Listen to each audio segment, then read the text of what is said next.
சிறகடி காசி பிரியர்களே, சீதாவோட தாலி பிரிச்சு கொடுக்குற ஃபங்க்ஷன்ல கலந்துக்கிட்ட விஜயா எல்லாத்தினாலும் நம்ப முடியாத நிறைய விஷயங்களை பண்ணியிருக்காங்க. சீதா ஆசீர்வாதம் பண்றதும், மீனாவோட அம்மாவை சம்பந்தின்னு சொல்றதும், சீதாக்கு முன்னாடி நின்று எல்லா விஷயங்களையும் பண்றதுமா நிறைய பேர் ஆச்சரியப்பட வச்சிருக்காங்க. அது மட்டும் இல்ல, அங்க இருக்க மீனாவோட சொந்தக்காரங்க, மீனாவோட பூக்கோட்ட ஃப்ரெண்ட்ஸ் எல்லாருக்கும் ஸ்வீட் எல்லாம் ஊட்டி விட்டு ஆச்சரியப்பட வச்சிருக்காங்க நம்ம விஜயா பண்ற எல்லா விஷயத்தையுமே ஒண்ணு கூட மிஸ் பண்ணாம வீடியோ எடுத்துட்டு வராங்க பார்வதி.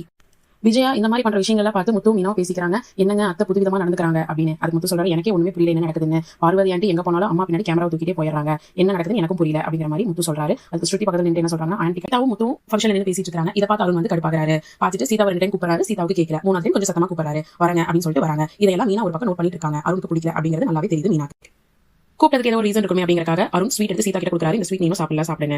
சீதா சொல்றாங்க, இன்னும் மாமா சாப்பிடவே இல்ல, நான் மாமா கூட கொடுக்குறேன்னு வாங்கிட்டு போயிடும். அதுக்கு திரும்ப கோவப்படுறாரு அருண். அது எல்லாமே மீனா வாட்ச் பண்ணிட்டு இருக்காங்க. முத்துக்குமே தெரியுது இந்த மாதிரி அவர் கோவப்படுறாருன்னு. அந்த ஸ்வீட்டை அவர் வாங்கிக்காம என்ன பண்றாரு, கிருஷ் பக்கத்துல இருக்கிறவங்க கூப்பிட்டு, கிருஷ் இந்த ஸ்வீட்டை நீ சாப்பிடு அப்படின்னு சொல்லி கொடுத்துறாரு.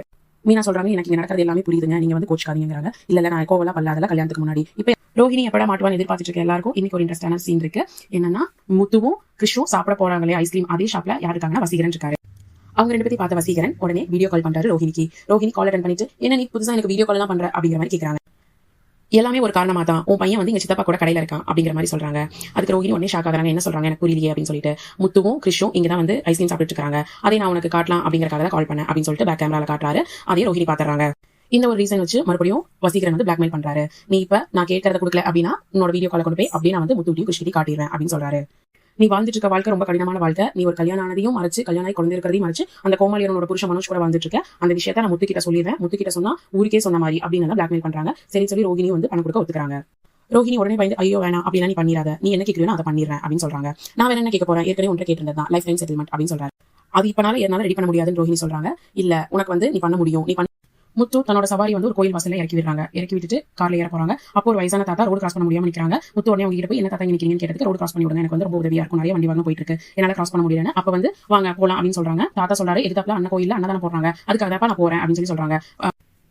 தாத்தாவை கோயில் வாசல்ல விட போற முத்து அங்க இருக்க பேனரை பாக்குறாரு. பேனரை பார்த்துட்டு அண்ணதான அன்னை விஜயாவா அப்படின்னு படிக்கிறாரு. விஜயா நம்பமா பேரா இருக்கே, நம்பமா எங்க அன்னதானம் போட போறாங்க அப்படின்னு சொல்லிட்டு போயிடுறாரு. அந்த தாத்தா சொல்றாரு, தம்பி இவங்க சமூக சேவையில நிறைய செஞ்சிருக்காங்களாமா, இப்ப அன்னதானம் போடுறாங்க, நாங்க பிள்ளைங்களால கைவிடப்பட்டவங்க, எங்களுக்கு இந்த மாதிரி யாராவது சாப்பாடு போட்டு அப்பப்ப எங்களை சந்தோஷப்படுத்துறாங்க அப்படிங்கிற மாதிரி சொல்றாங்க.